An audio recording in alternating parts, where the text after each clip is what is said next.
Bem-vindo a este curso de autoconhecimento. Hoje veremos o tópico 19 deste curso para o despertar da consciência.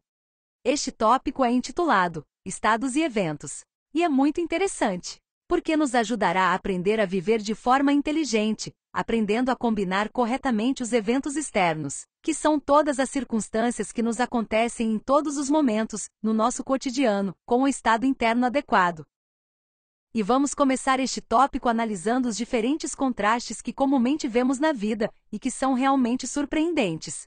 Porque se os analisarmos, podemos entender quantas vezes as aparências externas não correspondem ao que está sendo vivenciado internamente. Por exemplo, na vida podemos ver pessoas muito ricas, que têm todos os luxos que outras pessoas só podem desejar, que têm mansões, muito dinheiro, famílias lindas, etc. Porém, podem, mesmo tendo tudo isso, sofrer terrivelmente com preocupações, doenças, mágoas, traições, perdas, problemas de impotência, ou porque, embora tenham tudo, continuam a ter o mesmo vazio existencial que não foi preenchido, porque não pode ser preenchido com dinheiro, luxo, prestígio ou fama. Vimos o caso de cantores ou atores famosos, ou pessoas com grande poder social, que sofrem, como qualquer pessoa comum, do terrível flagelo da depressão. Alguns até acabaram por se suicidar. E é surpreendente porque quem não conseguiu na sua vida as coisas que essas pessoas conseguiram, pensa que a sua tristeza, a sua insatisfação, o seu vazio existencial serão curados ou preenchidos se conseguir isto ou aquilo. Que ele alcançará a felicidade se conseguir um emprego melhor, se ganhar muito dinheiro ou se conseguir fama. E não é bem assim. Não entendemos que a felicidade nunca vem de circunstâncias externas, mas de um estado interno correto. Em contrapartida, podemos encontrar pessoas que têm muito pouco, que não cumprem os requisitos do que é socialmente entendido como uma pessoa de sucesso, mas que conseguem viver felizes, que sorriem constantemente, que apreciam verdadeiramente os pequenos detalhes da vida. E isso porque devemos entender que a felicidade não depende de eventos externos, mas do nosso estado interno. Então vamos nos aprofundar um pouco mais para entendermos as diferenças entre eventos externos e estados internos, e como podemos aprender a combiná-los adequadamente.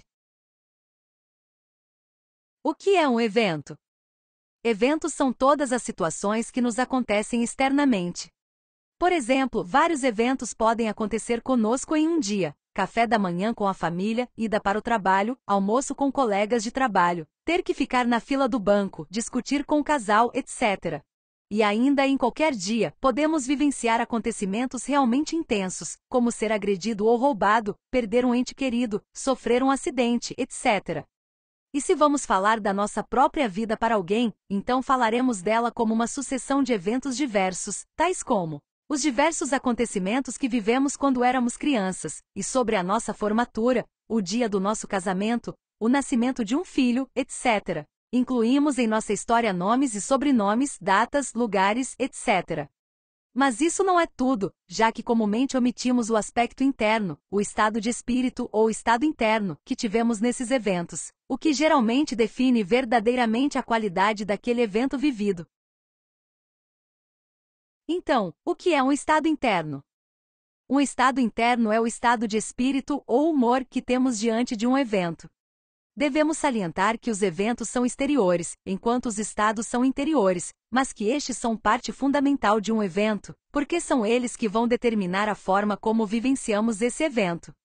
Podemos perceber que em um mesmo evento, por exemplo, uma festa, nem todos estão com o mesmo humor. Alguns ficarão felizes, outros ficarão entediados, outros ficarão preocupados, etc. Portanto, todos vivenciarão o mesmo acontecimento, de uma forma totalmente diferente. Então, o importante é aprender a ter um estado interior consciente diante dos diferentes eventos que temos que vivenciar, para que possamos vivê-los de forma consciente e extrair a sabedoria que cada experiência tem a nos proporcionar.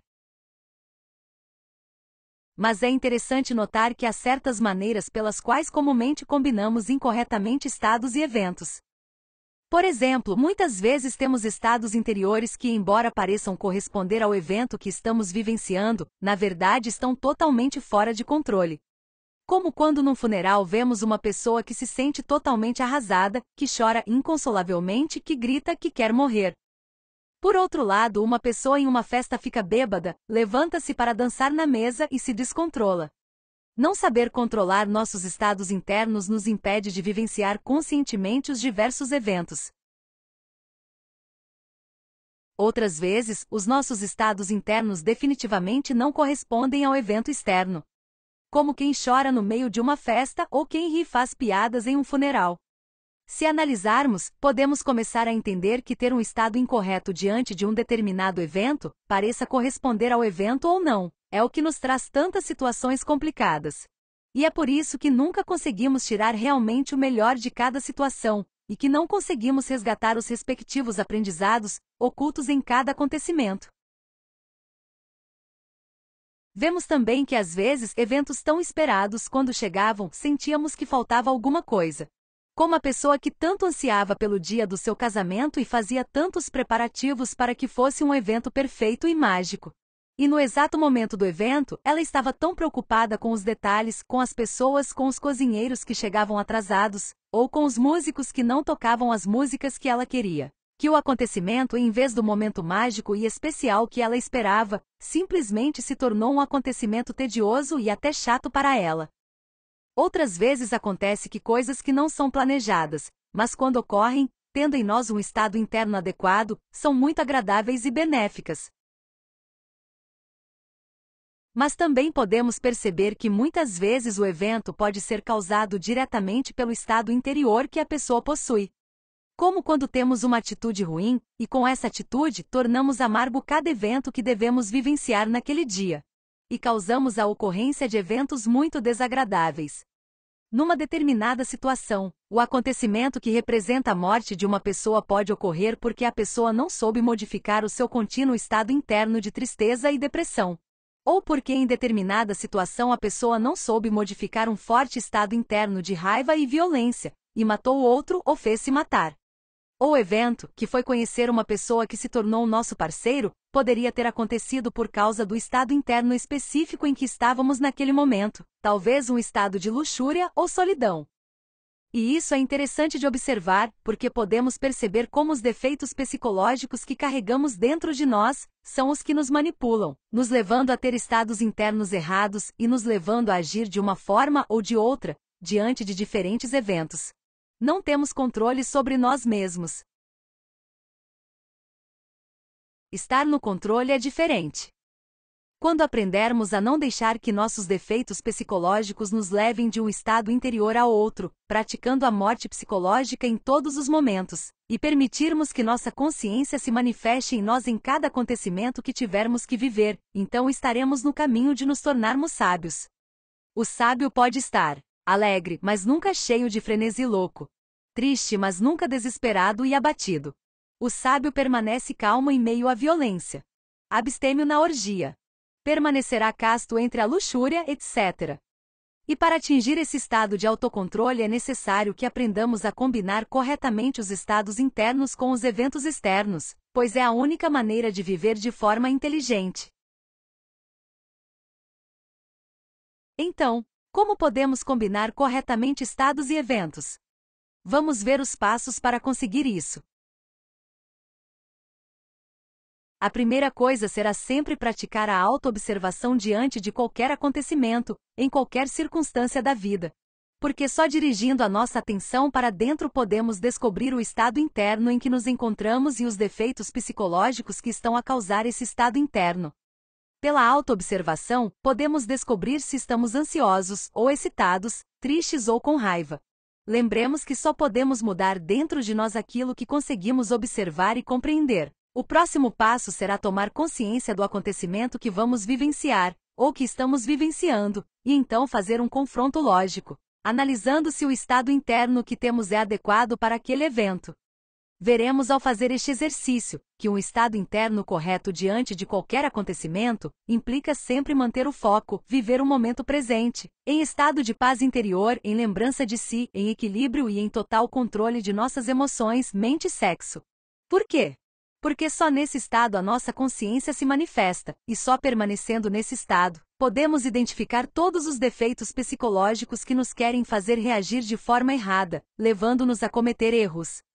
Depois de fazermos esse confronto lógico e descobrirmos qual é o estado interno correto diante desse acontecimento, o próximo passo será permanecer em um estado de autocontrole. E conseguiremos isso praticando a morte psicológica. Observar e eliminar todos os defeitos que se manifestam na nossa emoção e na nossa mente e que querem nos levar a reagir de forma errada. Assim, podemos permanecer na lembrança de nós mesmos do início ao fim do evento. Por exemplo, viveremos o evento de uma entrevista de emprego. Se nos auto-observarmos, podemos descobrir um estado interior de medo, ansiedade, impaciência e impotência. Ou, por outro lado, um estado de idealização, um eu necessitado, um eu que quer impressionar, etc. Todos esses são os defeitos que, se não os eliminarmos, se manifestarão em nós, impedindo a consciência de participar e experimentar esse evento. Mas se praticarmos a técnica que aprendemos hoje, obteremos experiências muito positivas em qualquer acontecimento que vivermos. Pois mantendo-nos em estado de equilíbrio e em estado de consciência, poderemos vivenciar a situação da melhor maneira possível. Desta forma, poderemos transcender qualquer recorrência que deveria ocorrer naquele evento, pois teremos eliminado o defeito psicológico que deveria ter atuado naquela recorrência. Se tivermos uma discussão com alguém, e em vez de nos identificarmos com os defeitos da raiva que querem se manifestar em nós naquela situação, observamos e eliminamos todas as manifestações do nosso ego ali, e mantemos um correto estado interior. Isso nos ajudará a resolver a situação da melhor maneira possível e, com isso, a transcender a recorrência que estava marcada para acontecer com aquela pessoa. Mas também poderemos extrair a sabedoria, o ensinamento que esta experiência veio nos deixar. Há algo que é extremamente importante compreendermos, que é a relação que este tema tem com a lei das correspondências e com a lei da atração. E essa é a lei que diz, assim como é dentro, assim é fora. E a lei que diz que nosso ego atrai aquilo que é semelhante à sua vibração. E isso porque, de acordo com o estado interno que temos constantemente, serão as circunstâncias que atrairemos para nossas vidas. Como a vida interior é o ímã que atrai os eventos externos, precisamos urgentemente eliminar todos os estados psicológicos errados da nossa psique.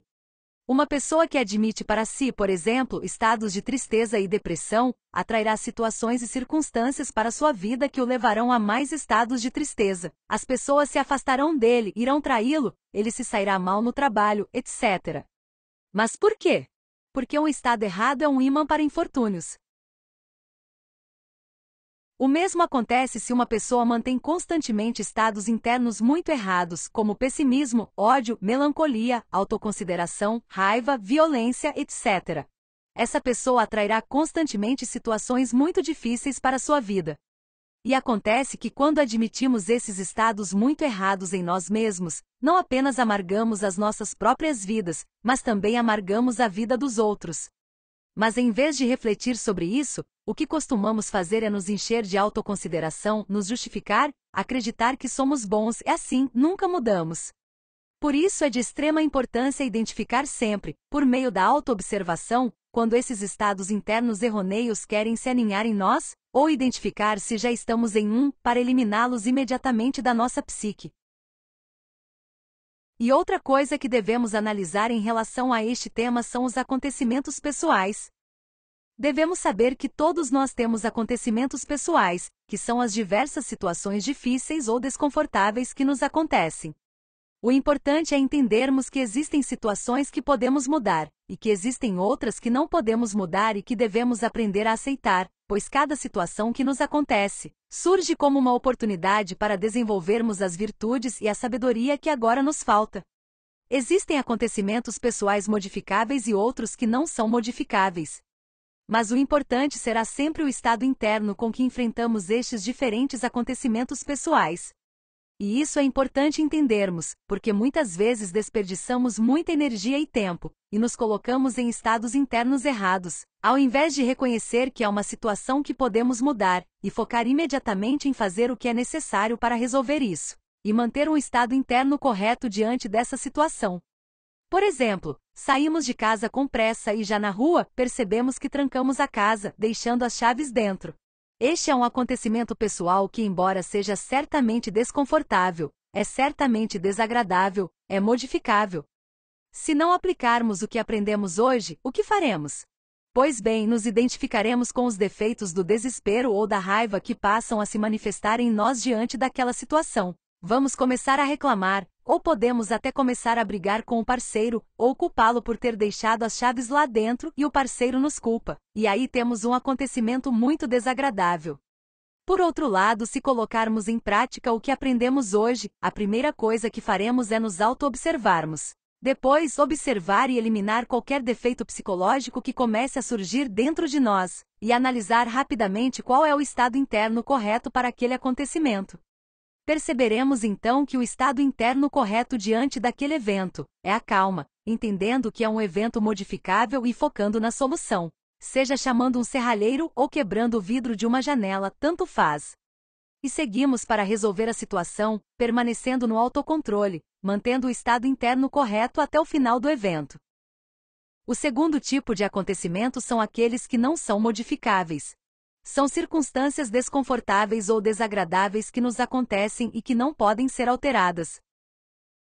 Por exemplo, a morte de um ente querido, ou de um animal de estimação, ou, por exemplo, que o nosso parceiro nos tenha sido infiel com outra pessoa. São coisas que, por mais que tentemos remediar, eles já são um fato imutável, e é por isso que sempre tendemos a cair no desespero, identificando-nos terrivelmente com o acontecimento. Entramos num estado interno muito errado, em vez de aceitarmos que é algo que não podemos mudar e passarmos a viver a situação da melhor forma possível. A maneira como reagimos aos diferentes acontecimentos em nossas vidas refletirá a qualidade do trabalho interno que estamos fazendo. Mas estas situações não modificáveis tendem a mergulhar-nos no sofrimento. E esses estados de sofrimento nos impedem de despertar nossa consciência e de resgatar a sabedoria que esta circunstância contém. E quer a situação seja modificável ou não, reagir incorretamente só torna a situação pior e até trágica. Pessoas que reagem de forma absurda a qualquer acontecimento em determinada situação, facilmente acabam em um hospital, cemitério ou prisão. Uma pessoa que, por exemplo, se depara com a situação de descobrir que sua parceira é infiel, se não conseguir manter um estado interno correto, pode facilmente acabar cometendo um crime. Ou uma pessoa, vendo-se publicamente humilhada ou caluniada, pode reagir de forma absurda e acabar num hospital ou prisão. E o problema é que não sabemos como evitar ou sair do sofrimento que sentimos, devido aos nossos diversos acontecimentos pessoais, principalmente os não modificáveis.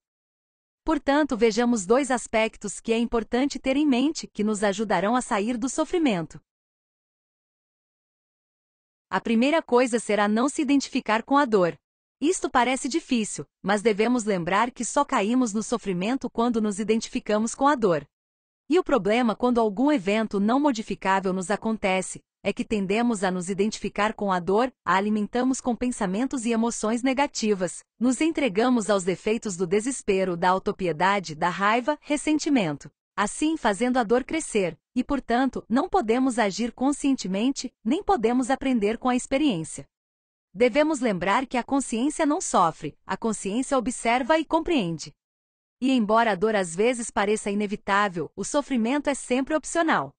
Descobriremos que se não nos identificarmos com o problema que surgiu, se não nos perdermos no problema, a dor desaparece. Então, o que temos que fazer? Colocar em prática o que aprendemos neste tópico. Manter um estado correto através da autoobservação e da morte psicológica. E cada vez que a dor vem nos tirar do estado de harmonia e serenidade em que nos encontramos, não admitimos.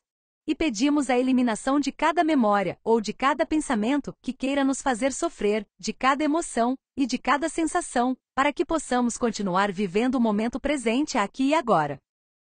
E a segunda coisa é refletir, para entendermos que tudo passa. Tudo que recebemos, em algum momento teremos que perdê-lo. Tudo que veio, em algum momento irá embora. Portanto, apegar-se às coisas, não querer largar, é um absurdo e é o que nos leva ao sofrimento. Devemos aprender a ver a vida como ela é, um filme cheio de cenas. Quando aprendermos a ver a vida desta forma, sem nos identificarmos com suas cenas, mantendo uma atitude interior adequada, poderemos aprender com cada acontecimento. Muitos gostariam de ir para uma montanha ou para um mosteiro para fugir do mundo e de todas as suas situações para alcançar a paz, a felicidade e a iluminação. Mas a verdade é que só neste ginásio psicológico que é a própria vida, com todos os seus acontecimentos e circunstâncias, é onde temos o treinamento certo para nos conhecermos realmente, para nos transformarmos e alcançarmos o despertar. O importante é entender que os acontecimentos externos nunca seriam tão importantes quanto a forma como reagimos diante deles. E que a melhor arma que uma pessoa pode usar na vida é um estado psicológico correto. Isso definitivamente lhe garantiria paz. Este foi o tema que tivemos hoje. Lembre-se de deixar todas as suas dúvidas e teremos prazer em respondê-las. Convido você para a próxima conferência do Pilar da Psicologia, na qual falaremos sobre o nosso país psicológico. Nisto aprenderemos sobre a importância de viver o momento presente, deixar de acreditar que somos pessoas boas e mudar nosso centro de gravidade para retornar ao absoluto. Não perca este tópico interessante. Até a próxima vez!